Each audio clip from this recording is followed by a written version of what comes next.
आप सबके प्रति जो बातें, दो बातें कहना है, वो कहना क्या है, ये बहुत अच्छा लगता है जब आप लोग दूर दूर से यहाँ तक आते हैं, इस भाव से आते हैं, इस विश्वास से आते हैं कि वहाँ जाएंगे तो हमें रहने की जगह मिलेगी, भोजन की व्यवस्था होगी, ज़रूरत पड़ने पर दवाई की भी व्यवस्था होगी और सत्संग का भरपूर लाभ मिलेगा।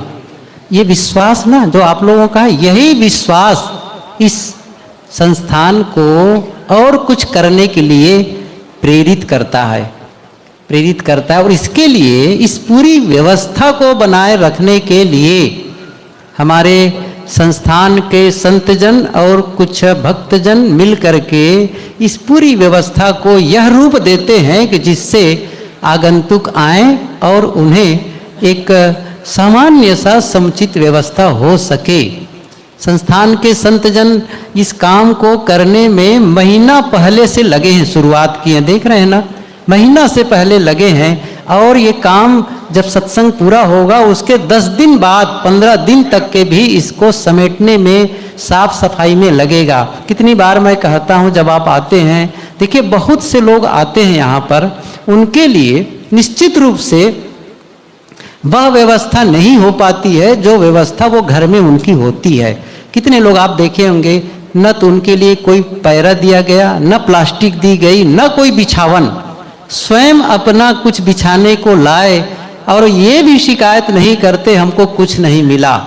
क्या भोजन दे रहे हैं, क्या बिछाने दे रहे हैं। और ये भी मैं बता दूं साथ साथ में, यहाँ जितने लोग आते हैं उनमें से 30-35%, 40% लोग ऐसे होते हैं जिन्हें यहाँ के सत्संग से कोई बात लेना देना नहीं है, केवल आते हैं, गुरु दरबार है, हम चलेंगे गुरु दरबार, संत के दर्शन करेंगे, बस वहाँ नमन करेंगे, झुकेंगे, जो संभव होगा हम दान करेंगे, इस भाव से आते हैं। सोचिए जरा से, ये स्तुत्य है, ये नमन करने योग्य है। देखिए बहुत से लोग, मैंने कहा ना 70% होंगे या 60% होंगे जो सत्संग के नाम से ही आते हैं, बाकी तो करते ही हैं।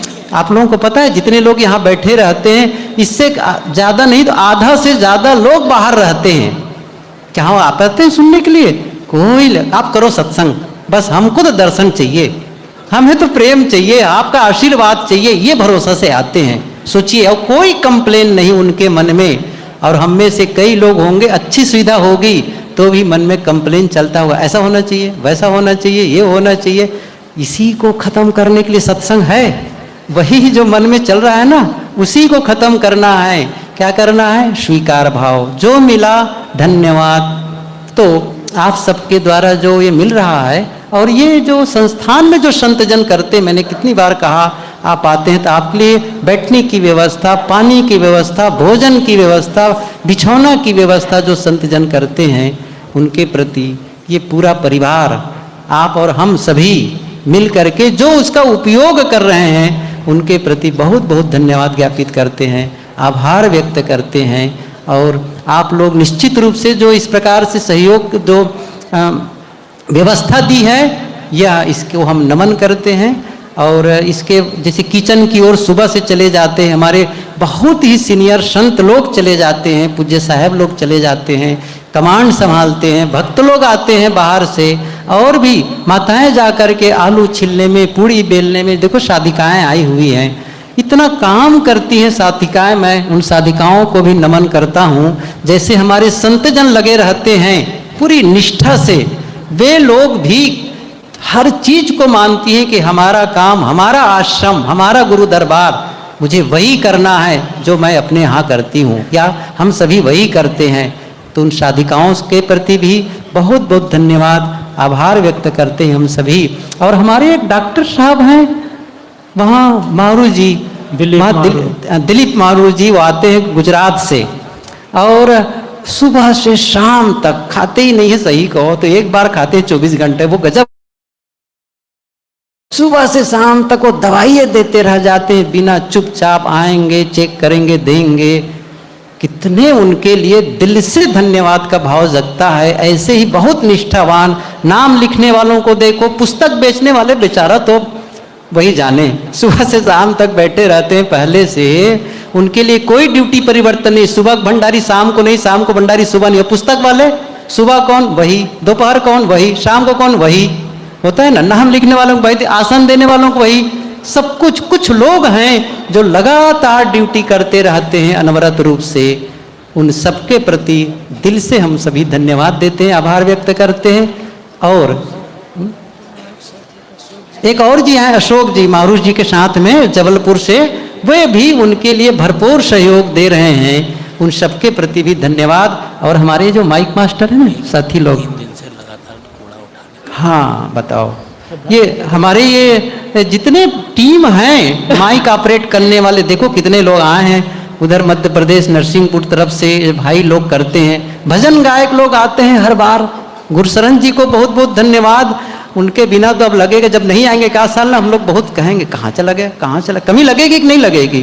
फिर भी आते हैं ऐसे गायक और ऐसे कार्यकर्ता जो माइक ऑपरेट कर रहे हैं, हमारे साथी लोग हैं। ये वीडियो रिकॉर्डिंग कर रहे हैं जिसको आपको फिर से सुनने को अवसर मिला। और यहाँ से 1000 किलोमीटर दूर बैठे हैं, उनको भी यहाँ का आनंद दे रहे हैं। उन सभी भाई बंधुओं से के प्रति आभार व्यक्त है, धन्यवाद ज्ञापित करते हैं। और आप सबके प्रति सत सत नमन है। जो आप जनता जनार्दन है ना, सत सत नमन है। जिसको साहब ने एक दिन कह रहे थे, सरगुण की करी सेवा। आप सगुण भगवान हैं, जिसको कबीर साहब जी ने कहा है। आप अवसर देते हैं संस्थान को, हम सबको। आप सबके प्रति बहुत बहुत धन्यवाद और आभार। आते रहें इसी प्रकार, सेवा का अवसर देते रहें, सत्संग लाभ लेते रहें। सब प्रकार से आप लोगों का जो भी संभव होगा वो व्यवस्था की जाएगी। और एक बात अभी मेरे कान में मेरे साथी ने कहा, एक आदमी 3 दिन से लगातार उस कूड़े को उठा उठा करके फेंक रहे हैं सिर पर, समझ रहे हैं ना। मेरा दिल नमन करता है उनको, उनके प्रति एक बार जरूर ताली बनती है सचमुच। और ये माताएं झाड़ू लगाने लगती है। इस पंडाल व्यवस्था में मेरे साथी लोग कितना, मैं यहीं बैठे बैठे भैया ये करो वो करो, सब लोग बेचारे लोग सुबह से आकर इसकी पंडाल देखो, जब आप लोग आए होंगे उसके पहले सब बिछा हुआ मिला, पूरा बिछा करके इसको क्लीन कर दिया जाता है, झाड़ू लगा दी जाती है। जब आते हैं कैसे दिखता है, चमकने लगता है। लेकिन इसके पहले का राज है, सुबह से हम लोग लगे रहते हैं, आ करके हमारे साथी लोग लगे रहते हैं, तब जाकर के बैठक व्यवस्था हो पाती है। तो इन माता बहनों से भी के प्रति भी धन्यवाद ज्ञापित करते हैं, आभार व्यक्त करते हैं। और ये सारा काम करने के केंद्र में पूज्य श्री साहेब जी। आपका संरक्षण न मिले, देखिए भीड़ को संचालित करने के लिए कोई चाहिए, बिना अगवा के भीड़ बिखर जाती है। बिना कोई अगवा के भीड़ तितर बितर हो जाती है। इसके लिए दिशा निर्देशन चाहिए। साहब जी जहाँ रहते हैं वहीं से हर तरफ लोगों को दिशा निर्देश कर देते हैं, बता देते हैं, संत लोग करते हैं, आप गाइड करते हैं, एक संदेश दे देते हैं। तो आपके प्रति हम सभी आभार व्यक्त करते हैं। आपका संरक्षण मिलता रहे, आपका आशीर्वाद मिलता रहे, तो संस्थान के संतजन कार्यवाही करते रहेंगे, काम करते रहेंगे, आने वाली साधिकाएं भी करेंगे। अन्य संतजन, पूज्य श्री साहब जी आए हैं काशी से, प्रथम बार बता रहे थे कि आया हूँ साहब, आपको नमन है, जिस प्रकार आप पधारे हैं आते रहें। और भी बुजुर्ग हो चुके हैं, श्री सजीवन साहब जी, श्री रतन साहब जी, कितने संत बैठे हैं। आप सभी संतों के प्रति नमन है। इस संस्थान को अपना मान करके आते हैं। मैं जानता हूँ बहुत सारे संत हैं, अच्छे वक्ता हैं, अच्छे गायक हैं, लेकिन यहाँ से उनको 5 मिनट का भी समय नहीं दे पाए कि वो चलो बोल सके अपनी बातें। बहुत सारे भक्त लोग हैं जो मेरे से कहें कि मैं कुछ कहूँ। कितनी खुशी होती है कि सबके मन में अच्छे विचार हैं, अच्छे शब्द हैं उनके मन में, लेकिन अवसर नहीं मिल पा रहा है। फिर भी मैं उन सबसे क्षमा याचना करता हूँ। आप सभी का ये भाव बना रहे, आशीर्वाद बना रहे, आते रहें। और पुनः आप सबके प्रति धन्यवाद ज्ञापित करते हुए मैं अपनी वाणी को विराम देता हूँ। श्रद्धा मेडिकल है, सुभाष मेडिकल से दवाइयाँ आती हैं। हाँ जी जी। श्रद्धा मेडिकल जी, मेडिकल स्टोर हैं यहाँ पर, Chadha medical store, बालसन medical store और बालसन चौराहा से वहाँ पर से सुभाष मेडिकल स्टोर, ये हर साल आता है। मैं कितनी बार देखा सुना, और गोविंद साहब जी अच्छी तरह जानते हैं इसके बारे में। वो बता रहे थे कि वहाँ से मेडिकल स्टोर से लो दवाई बांटो लोगों को, क्यों? आप स्वस्थ रहें। सोचो तो आप स्वस्थ रहें, पैसा लिया गया बताओ? कोई डॉक्टर पैसा मांगा आपसे? नहीं मांगा। सही है कि नहीं है? कौन? वो लोग दे रहे हैं। हमारे भक्त लोग आए स्वस्थ रहें। उन मेडिकल स्टोर वालों के प्रति भी बहुत बहुत धन्यवाद हम ज्ञापित करते हैं। आप सब स्वस्थ होकर के जाएं, सुंदर विचारों के साथ जाएं और इन विचारों को अपने घर में जाके जिएं।